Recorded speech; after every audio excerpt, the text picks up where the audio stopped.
Astéroïde 4810. De la tête au ciel. Chaque mois, je vous fais décoller vers une constellation du ciel nocturne. Je vous raconte son histoire, ses mythes, ses légendes et vous entraîne à la découverte des objets célestes qu'elle recèle. My code name is Project 2501. Industrial espionage and intelligence manipulation.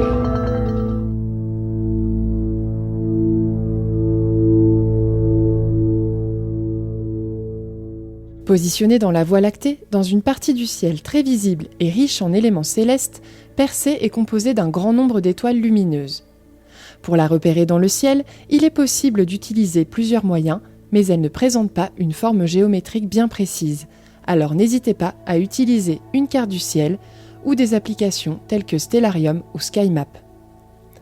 Je vous conseille de commencer par pointer Cassiopée, facilement repérable car en forme de W. Persée se trouve en diagonale gauche, sous le premier V du W de Cassiopée. La constellation ressemble à une sorte de fourche à deux branches marquée par une étoile très lumineuse au centre, l'étoile double Myrphak, estimée à 60 fois la taille de notre Soleil, correspondant au ventre de Persée. Le bras de fourche gauche représente les jambes du héros, tandis que celui de droite symbolise le bras gauche de Persée, tenant la tête de la Méduse, marquée par une autre étoile très brillante, l'étoile binaire à éclipse Agole. Persée est un héros célèbre de la mythologie grecque. Ses exploits sont nombreux, c'est pourquoi j'ai choisi de lui consacrer 2 épisodes. Dans celui-ci, je vous raconte ses origines et ses toutes premières aventures.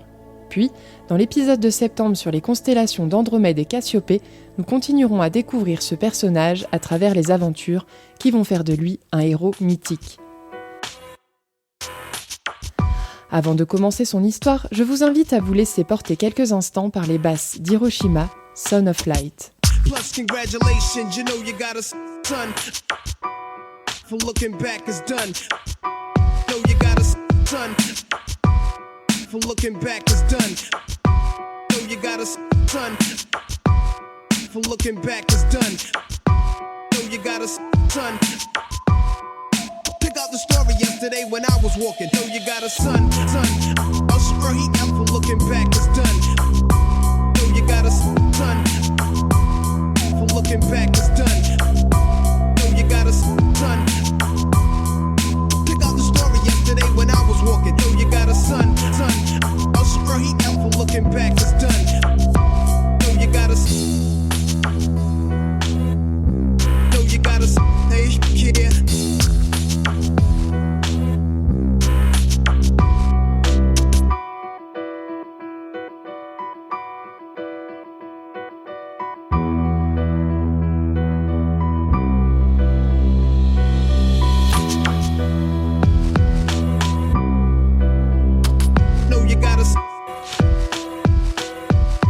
And now they run together. What up, son? Whatever, son, whatever, son, whatever, son, whatever, son, whatever. Know you got a block and now they run together. What up, son? Whatever. Know you got a block and now they run together. What up, son? Whatever.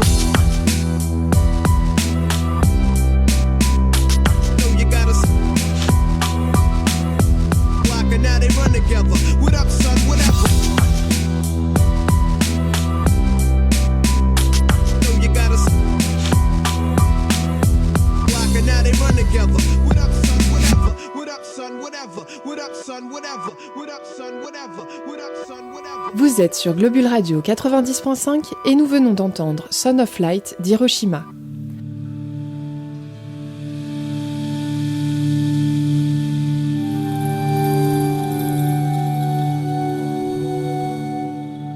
Bienvenue sur mon astéroïde 4810, nous partons en voyage dans la constellation de Persée.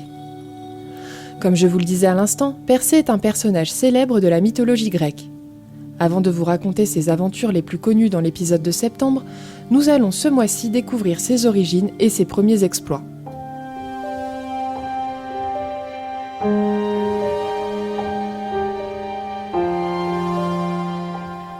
Il y a presque 3000 ans, dans le pays qu'on appellera plus tard la Grèce, la citadelle d'Argos se dresse au-dessus d'une plaine proche de la mer. Le palais du roi Acrisios en occupe le sommet. C'est là, pendant une nuit funeste entre toutes, que commence l'histoire de Persée. Le roi Acrisios est plongé dans un sommeil agité. Tout à coup, il se réveille tremblant. Ses oreilles résonnent des échos d'une voix lui disant « La très très belle Danaé, ta merveilleuse fille, son fils te tuera, son fils te tuera !» Cela lui rappelle le message d'un oracle qu'il avait alors refusé de croire. « Ta fille aura un fils qui sera ton meurtrier. » Et voilà que le songe envoyé par les dieux lui arrache ses derniers doutes. Sa fille Danaé, cet enfant, son unique enfant, qu'il a nourri et élevé dans ce palais d'Argos, cette jeune fille dont il a vu avec orgueil grandir la rare beauté, sa fille Danaé aura un fils meurtrier de son grand-père. Le roi Acrisios ne peut plus dormir. Il s'approche de la fenêtre et plonge son regard jusqu'à la mer lointaine. Le ciel est brûlant d'étoiles. Une silhouette de Danaé semble s'y former et descendre vers lui. Il en sort un serpent dont il sent les anneaux autour de son cou. Il étouffe. Il rallume une bougie et la lumière chasse les visions de la nuit, mais n'apaise pas son âme. Que faire ? Le roi Acrisios pleure. La peur de la mort et l'horreur du meurtre se disputent son cœur.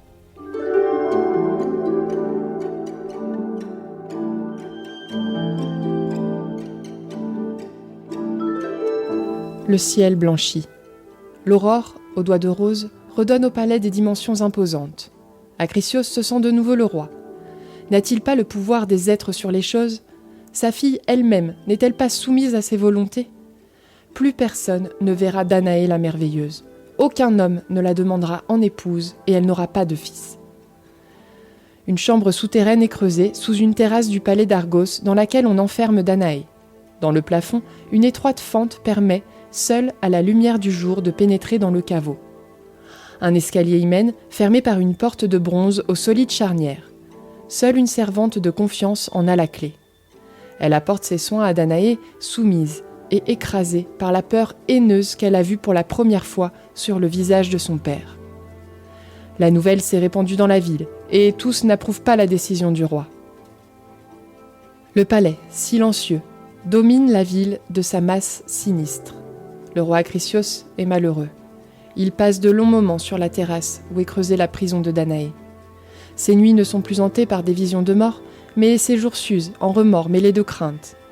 Il guette la servante. Depuis quelque temps, elle sursaute à sa vue et tremble en lui répondant. Le roi Acrisios s'inquiète. Il s'allonge sur le rocher et revoit sa fille parcourant joyeusement le palais au milieu des jeunes filles de son âge. Sa beauté éclatante et sa grâce réjouissaient les yeux.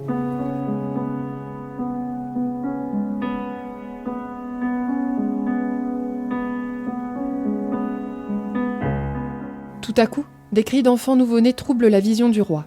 Il se relève et regarde autour de lui. Sous les rayons de l'éclatant soleil, le rocher dominant la falaise est vide et les toits des maisons, en contrebas, sont trop lointains pour expliquer des cris si proches, là, sous ses pieds, là où se trouve Danaé, enfermée dans sa chambre de pierre. Acrisios court dans le palais, appelle la servante qui, les yeux baissés, lui remet la clé. La porte ouverte livre au roi un spectacle inouï. Un rayon de soleil auréole la blonde chevelure de Danaé, agenouillée devant un petit enfant d'une lumineuse blancheur sur un coussin de pourpre.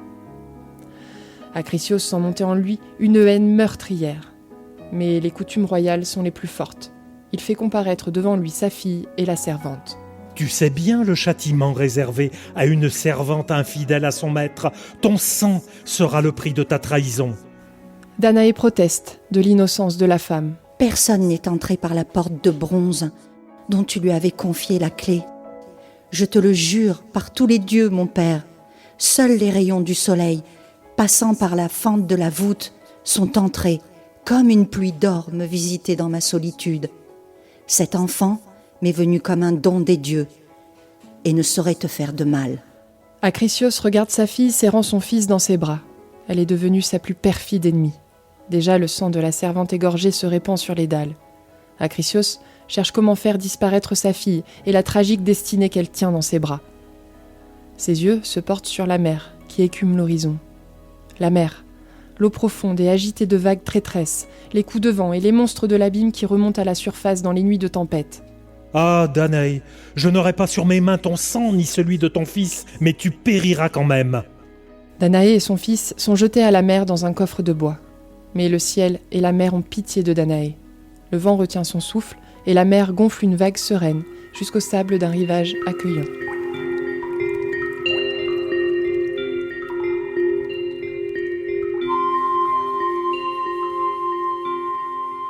Un pêcheur voit s'échouer l'étrange coffre et le trésor qu'il y découvre fait battre son noble cœur. Quel que soit ton nom et ton origine, jeune et belle étrangère, soyez les bienvenus, toi et ton enfant. Je me prénomme Dictys, et au nom des dieux, je m'engage à vous protéger. Et ne te fie pas aux apparences. Je suis le frère du roi de cette île, et c'est l'ingratitude de ce frère qui m'a réduit à ce métier de pêcheur. Danaé passe ainsi les années les plus douces sur l'île de Sériphos. La joie de voir grandir son fils près du dévoué Dictys remplisse son cœur et le visage cruel de son père s'estompe. Mais Dictys ne peut longtemps cacher la radieuse présence de Danaé auprès de lui. Pourtant, sa cabane est éloignée de la ville, dans le creux d'une anse profonde entourée de rochers. La rumeur parvient aux oreilles du roi Polydectès. Jaloux de la chance de son frère, il veut voir celle que tous appellent la merveilleuse fille de la mer. Et quand il la voit, debout, sur la plage, dans la lumière dorée du soleil, jouant avec son fils déjà grand, il sait qu'il ne pourra se passer de la contempler. Alors, promesses et menaces assiègent Dictys le pêcheur. Le roi Polydectès invite un jour le fils de Danaé à un grand banquet. Le jeune homme est étourdi par les propos excessifs tenus par les convives dans les vapeurs de vin. On se lance des défis, citant des exploits impossibles, comme celui d'affronter Méduse, l'une des 3 gorgones, dont un simple regard inflige la mort de pierre.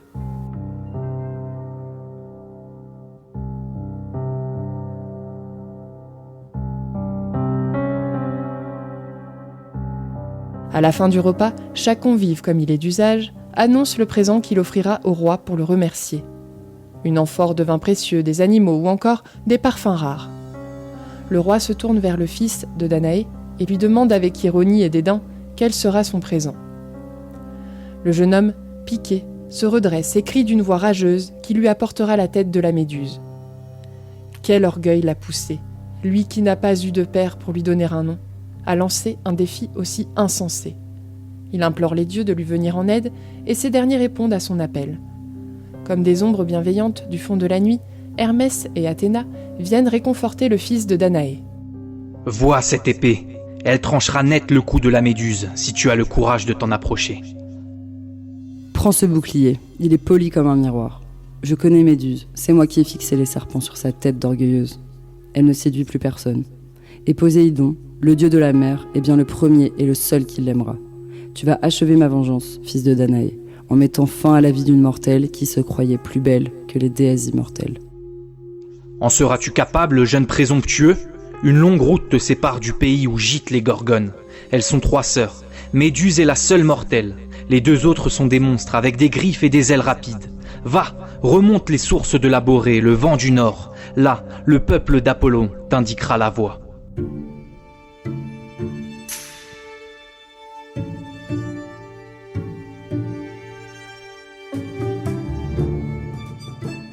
Le fils de Danaé s'embarque, le visage fouetté par le vent du Nord. L'île de Sériphos disparaît derrière lui. Il touche terre sur un continent qu'il ne connaît pas. Dans sa course obstinée vers le nord, il traverse plaines, fleuves et montagnes, le bouclier et l'épée bien serrés contre lui. Puis, le vent du nord se charge de rafales de neige. Il faut gravir les glaciers des montagnes. Enfin, du dernier col, il voit le pays d'au-delà du vent du nord, celui des Hyperboréens qui honorent le dieu Apollon. Le jeune homme est bien accueilli par ce peuple heureux. Peu d'étrangers parviennent si loin.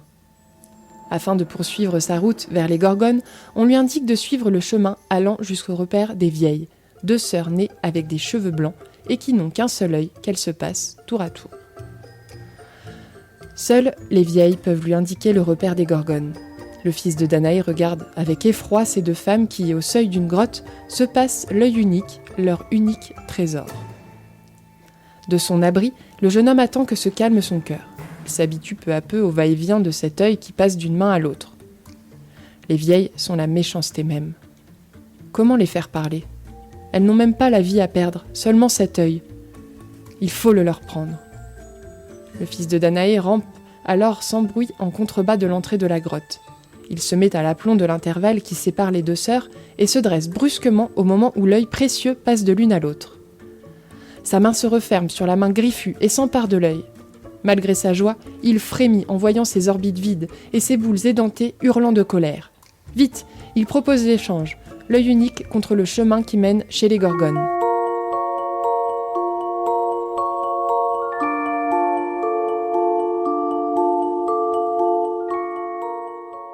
Dépose ton bouton entre elles, dit une voix jeune et douce derrière lui. et suis-moi. Le jeune homme obéit et bondit en arrière, loin des mains acérées. Il voit alors une jeune fille si jeune et si belle dans la lumière du jour qu'il en oublie les vieilles fouillant le sol à la recherche de leur seul trésor. Il suit la jeune fille à la démarche légère. Elle l'amène auprès d'un hôtel où d'autres jeunes filles rieuses l'attendent. Nous te félicitons, fils de Danaï, pour cet exploit où ta ruse et ton sang-froid t'ont permis de vaincre les vieilles redoutables. Tu es digne de recevoir notre aide, l'aide des nymphes de la forêt. Prends ces sandales.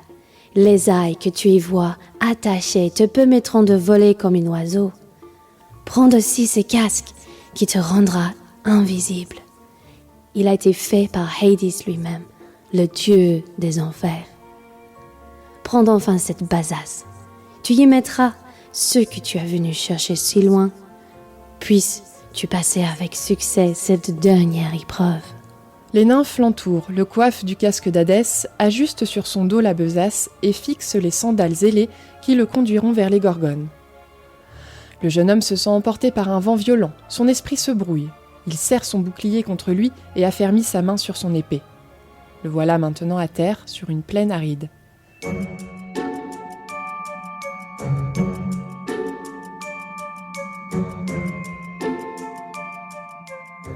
Où se trouvent les Gorgones ? La déesse Athéna, bien près de lui. Elle conduit le fils de Danaé dans une demeure creusée dans le roc.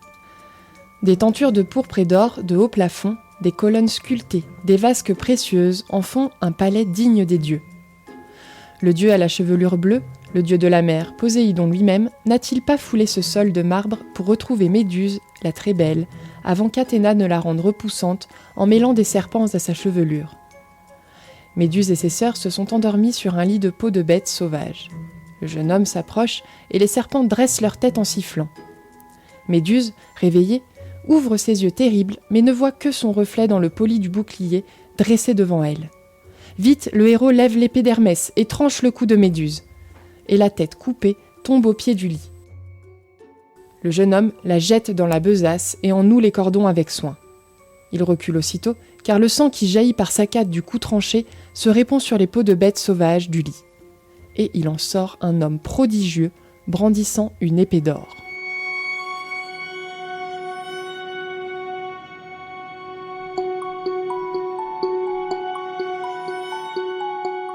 Tu ne sais pas quelle force tu as déchaînée en tuant Méduse. Lui dit Chrysaor le géant. Regarde ce qui arrive maintenant. Regarde cette créature fantastique, née comme moi de la semence divine de Poséidon, dans le corps mortel de celle qui fut Méduse la belle.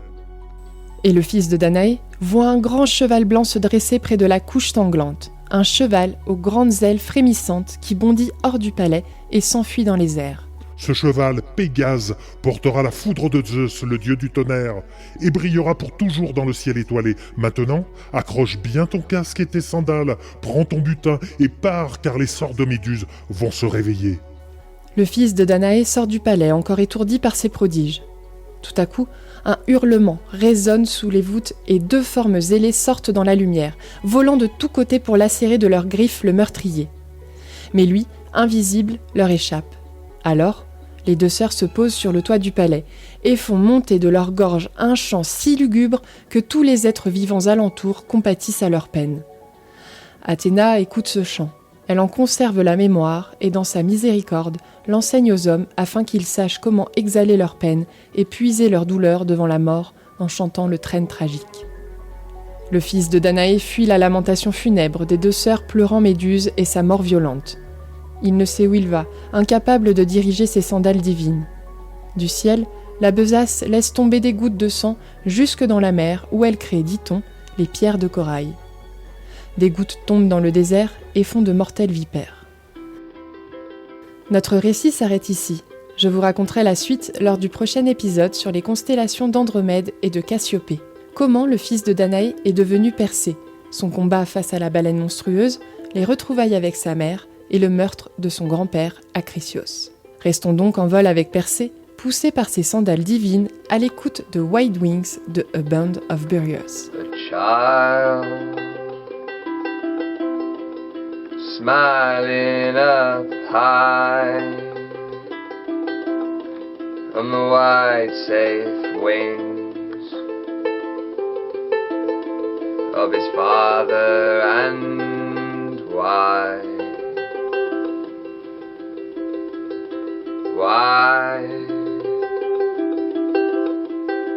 Why do we lean to these simple marks found on our hearts and hearts made from spun thread, all pearl as the dew clings to our webs, and webs like the stars, all shiny and real, near and so far. We believe. We believe.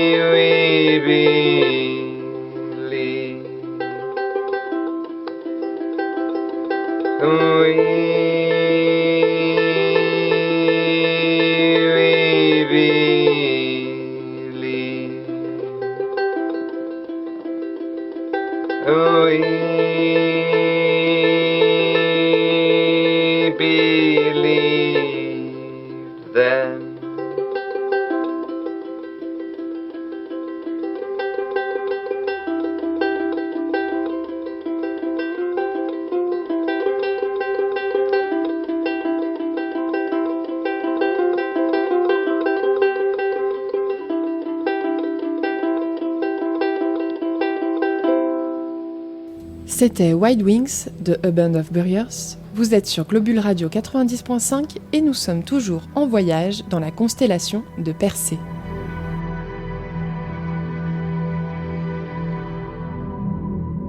Persée est une constellation incontournable de l'été car elle abrite la pluie de météores des Perséides, l'une des plus actives de l'année et sans doute la plus célèbre. Alimentée par la comète 109P Swift-Tuttle du 17 juillet au 26 août, elle atteindra son intensité maximale du 11 au 12 août. Près de 100 étoiles filantes sont visibles par heure à une vitesse très élevée. Les conditions d'observation ne seront malheureusement pas idéales cette année car la pleine lune a lieu le 11 août.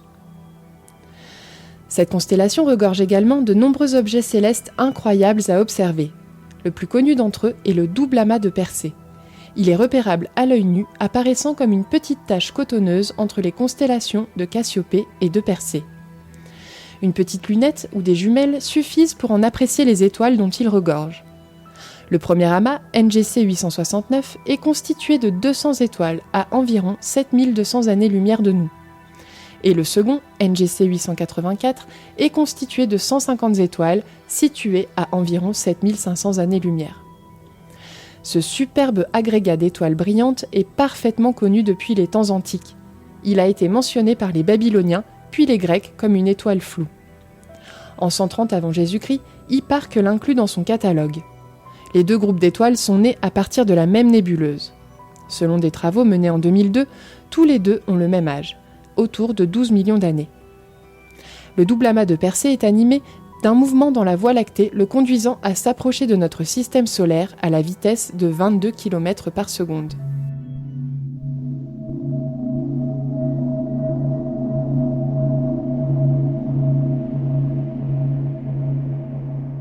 Si vous possédez un matériel plus puissant, plusieurs nébuleuses incroyables sont observables. Premièrement, la nébuleuse de l'empreinte fossile, située à plus de 10 000 années-lumière de nous, entre les étoiles Myrfak et Capella de la constellation du Cocher. Celle de la Californie, aussi appelée nébuleuse du Dragon, est observable juste au-dessus de l'étoile Menkib.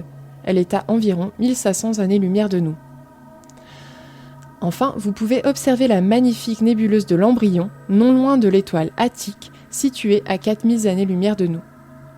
Pour finir, au niveau de l'étoile Attique, vous rencontrerez le nuage de Persée, un nuage moléculaire géant situé à 600 années-lumière de la Terre.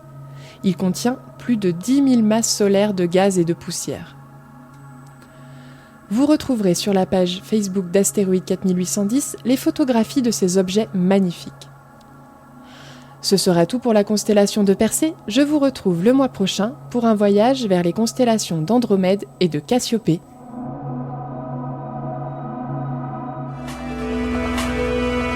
Ces chroniques sont inspirées du livre de Marie-Françoise Serre, Constellations et légendes grecques. Vous pouvez me retrouver en podcast sur globule.chamonix.radio et sur la page Facebook d'Astéroïde 4810. N'hésitez pas à laisser vos impressions, questions, suggestions et à me contacter si vous aussi vous avez la tête dans les étoiles et des envies de projets autour de l'astronomie.